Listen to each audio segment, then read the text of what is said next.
Here we have today Professor Pierre Saint Amand from New Haven, Connecticut, from Yale University, who has agreed to kindly speak with us about his memories of Professor René Girard and how he met him and how he began working with him. So let me start off by asking you, how did you hear about Professor René Girard, and what drew you to Professor René Girard?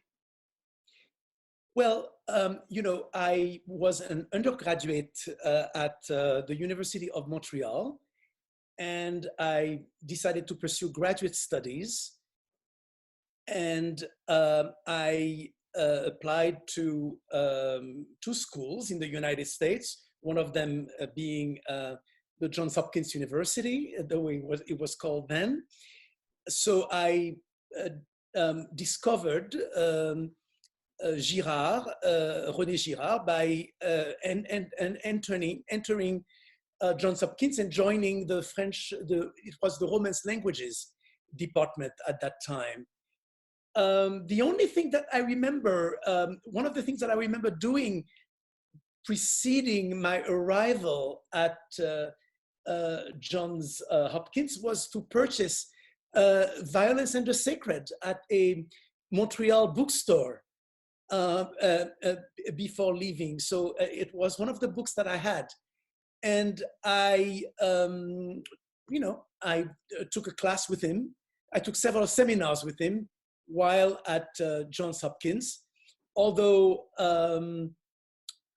one of the professors in the department that I had encountered in Montreal previously, before going there, was Michel Serres, oh, yeah. who was also, you know, had a visiting professorship at Johns Hopkins. So I took classes with a number of professors there. René was one of them. And my initial interests actually were more compatible to the teaching and the work of Michel Serres. And I wrote a dissertation on Denis Diderot that sort of followed, if I can say, that the teachings of Michel Serres. My interest in Girard really started and grew when I became a professor at Stanford, an assistant professor at Stanford. I see. So you didn't really work with René that much at Johns Hopkins? No. I took his classes, and sort of I wrote, as it can happen in a class, papers that were Girardian for him in particular. And but my real sort of dealing with his work, my dissertation was on Diderot. And it was on the notion of complexity, which was a notion that was in vogue, you know, in the 80s, coming from two historians of science, right? Ilya Prigogine and Isabelle Stengers developed this, and but they worked on Prigogine and Stengers on the notion of disorder, which was also a notion that one found in Michel Serres' writings. There was a symposium at Stanford that they started on order and disorder. Exactly. So it was a combination of those notions that I used in my dissertation, studying Diderot as the writings of Diderot, especially the scientific writings of Diderot, as a precursor of what became So developed let me ask later. you, when you were taking René Girard's classes, what kind of a professor was he? Was he serious? Was he relaxed? Was he joyful? Was he what kind of a person? Yeah, yes, interesting. It was Girard was very different than Serre in that comparison. Michel Serre is a sort of a giant, sort of pedagogue, extraordinarily charismatic. You know, with his seminars were always, although he never read them, but you could see that he had prepared everything from the beginning to the end of the seminar. And you know, he would occasionally have recourse to the piece of paper, but not really. Girard was very different in that regard. A very relaxed, sort of affable professor, ad-libbed a lot. They were very different in that way. Right. So his courses were very open pedagogically, and he was humorous indeed. Did not take himself seriously, and his teaching was very accessible in that regard. Although always really focused on his theory. Mimetic theory. Okay. On mimetic theory, yes. And were you at Johns Hopkins when they had the big symposium on structuralism, or did you come? No. That was before me. Before, okay. It was before I arrived there. Yes. I see. So then, when you went to Stanford, what year did you go to Stanford? 1982, I believe. 1982. I arrived there in 1982. I arrived there as an assistant professor, and of course Girard had been my professor at Hopkins, so I was basically returning almost to school when I was at Hopkins.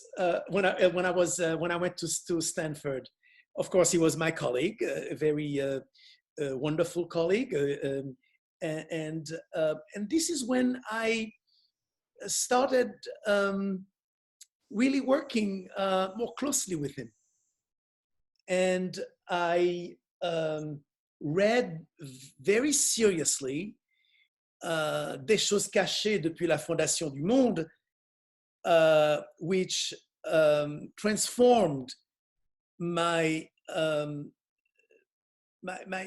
reading and my understanding of Girard. And I'll say that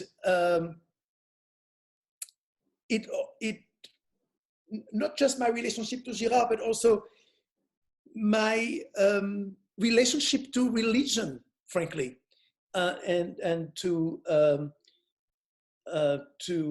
my Catholicism, because I had never seen in the demonstrations, especially in his reading of some of the biblical episodes, I had never seen such convincing clarity, and in that way, it was very transformative reading. He actually offered me that book. Oh. He offered me the volume. It came out in a pocket edition. Okay. And I read it from beginning to end with a sense of extraordinary clarity, frankly. Yeah.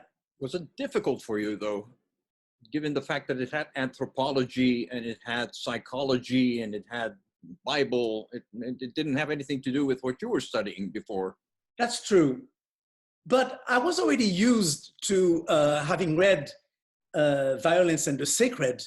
Okay. I was used to his forays into anthropology, and psychology, and it was also the time. I'm a child, so to speak, of the post-structuralism time and period.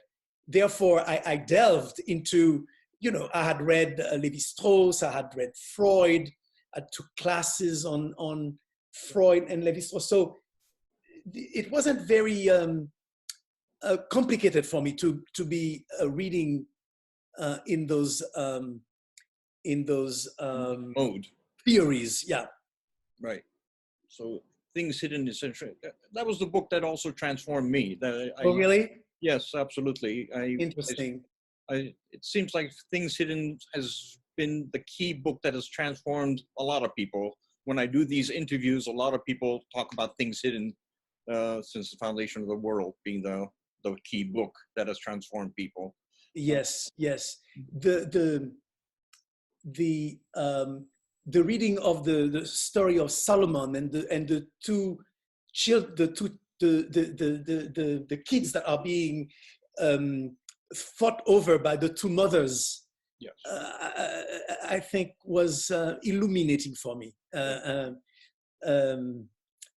And also the way, the arc of the book, from the scapegoat to the agneau de Dieu, to the Lamb of God. Yes. Was the sort of the story of sacrifice to its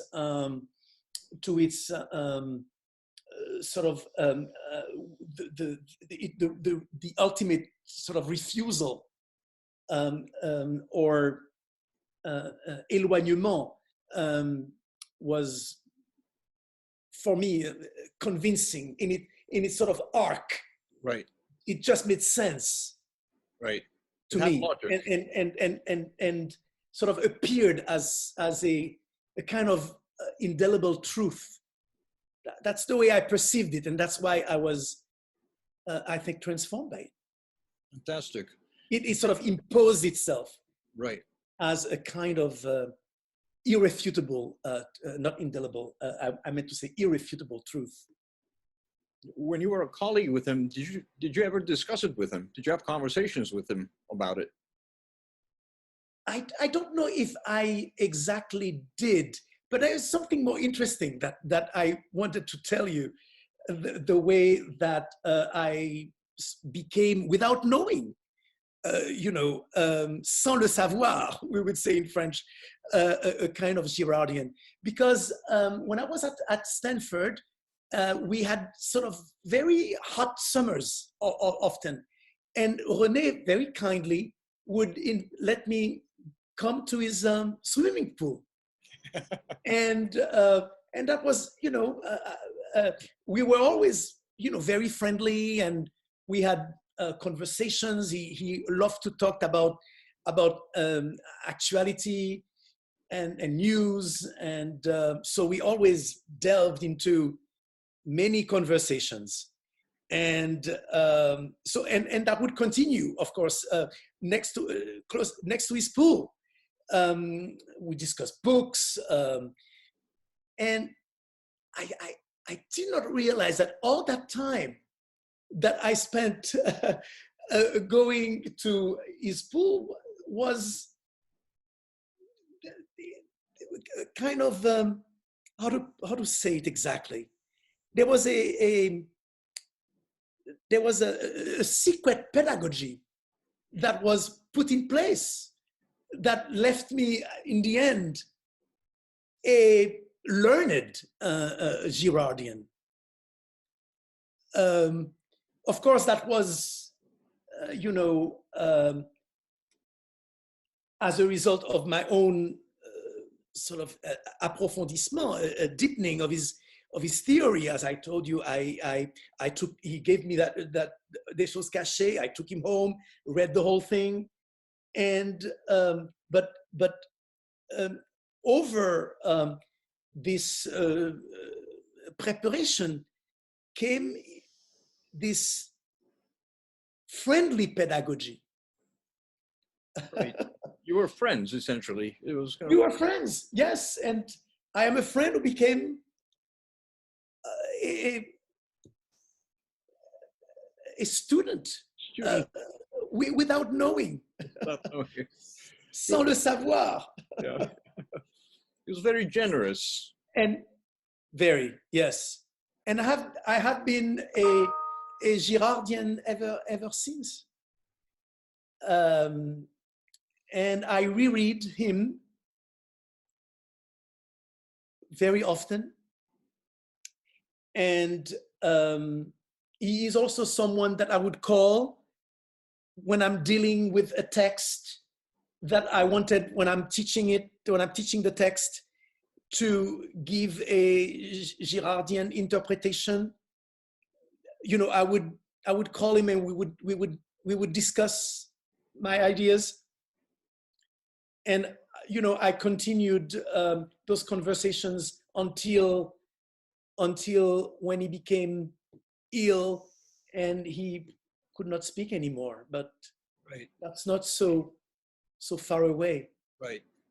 That was in 2013, 14, around then. Yes. 2015. So you also probably knew his family pretty well, Martha and everyone.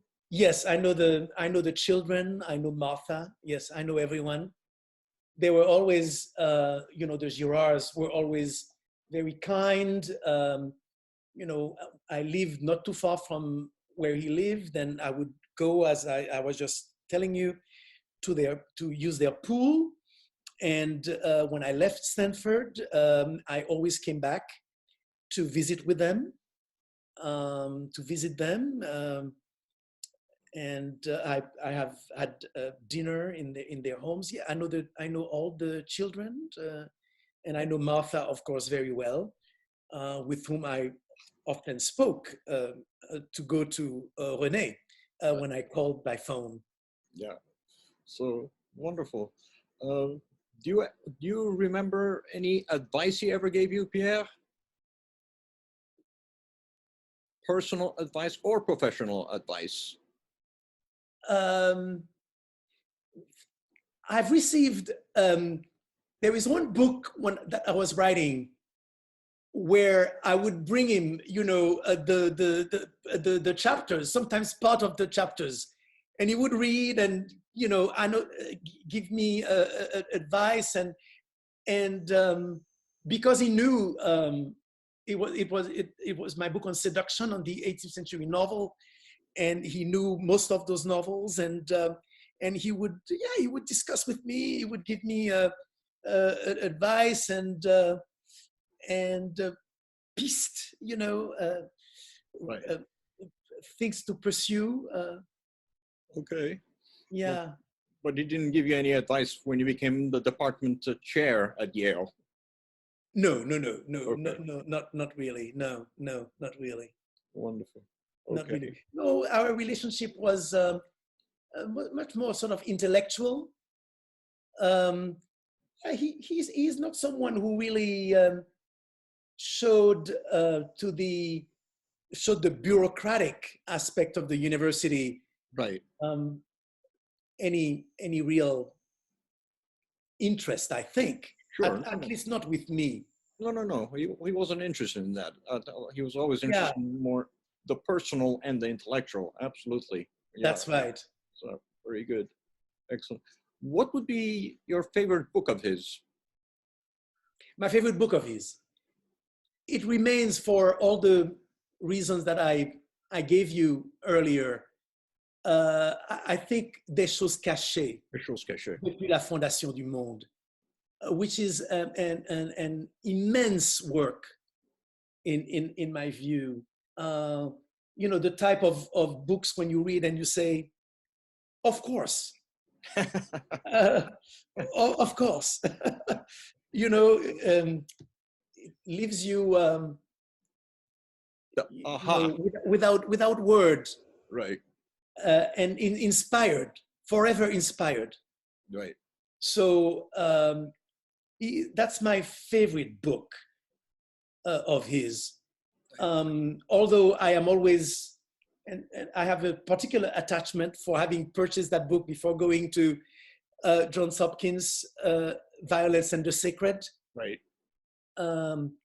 I reread that book not too long ago because of an article that I was writing, and I reread the chapters on tragedy, and it's also an amazing book. But it did not have the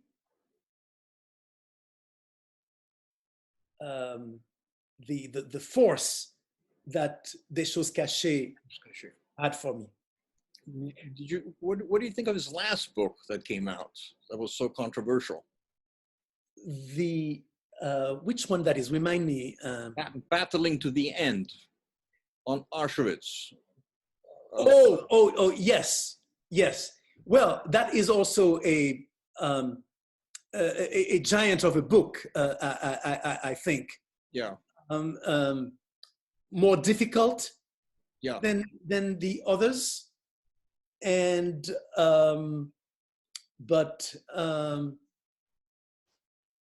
yeah, it's not a book that I have reread like the other ones as much.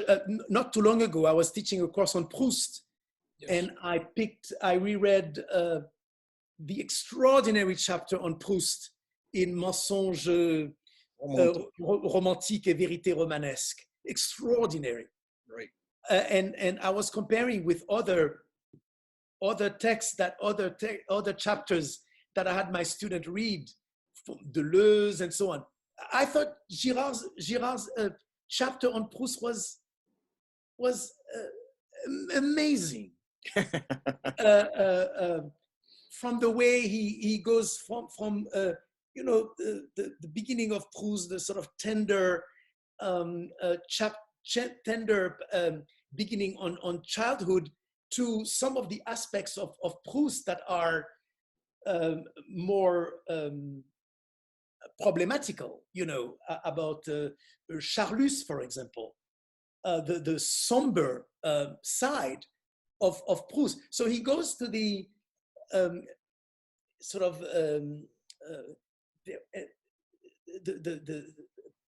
the passages of light and tenderness of childhood to the dark part of Proust. There again, there was this extraordinary arc of reading, right? That only him can come up with, sort of drawing a sense of the way mimetic desire works. Right. Frankly, yeah. Well, the more you talk, the more it affirms that you are a Girardian, whether you like it or not. You can't escape it anymore. And I think that's probably the most profound impact René had on all of his students, because of his love and his pedagogy that we were talking about. You become a Girardian at the end of all these interactions you have with him. So it's yes. obvious. Yeah, and I suppose I'm not the only one who became one without knowing knowing it, and because his pedagogy, as I started saying when we started this conversation, it's not a matter, contrary to what people might think, because Girard is, of course, someone who is often perceived as as a one-track person, one-track theory person. But his pedagogy is not a matraquage at all.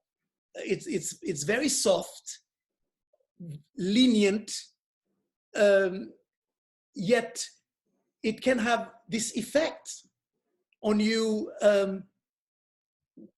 you know, further along that you don't even notice yourself.